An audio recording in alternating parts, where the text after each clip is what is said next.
Indebtedness still carries such a stigma that this woman only agreed to talk to us on condition that we didn't show her face or broadcast her name. With the breakup of her marriage 2 years ago, she bought this flat with a deferred interest mortgage, which is now £5,000 in arrears. She pays off when she can, but says her building society is less interested in her case because the flat is subsiding and therefore not worth repossessing. She's in work and earns £17,000 a year, but with children to look after as well, she just can't make ends meet. My main concern is to make sure that the children are okay and that they've got food and I can buy their clothes.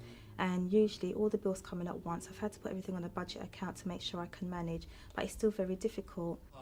That point was taken up at a press conference today of the independent research group, the Policy Studies Institute. Their 3-year study into debt is the first to look comprehensively at the whole problem. Their report says that 2.5 million households in Britain fall into debt each year, many with arrears to 3 or more creditors.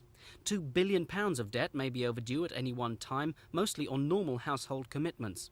And 18% of council tenants, more than 500,000, are behind with their rent. What's more, people who fall into debt are overwhelmingly not irresponsible. People are not to blame. Some, of course, are reckless. Some do go out and spend money they haven't got. But the vast majority of people get into difficulties simply through no fault of their own. They really ought to feel no shame. Beverly Atkinson is one of the lucky ones. After falling heavily into arrears, her family is now the first to benefit from a mortgage rescue scheme. Money from the Halifax and Bromley Council helped a housing association buy their flat, so now they pay a much reduced rent while still part-owning the property. I was quite prepared, really. Could have just jumped out of a window.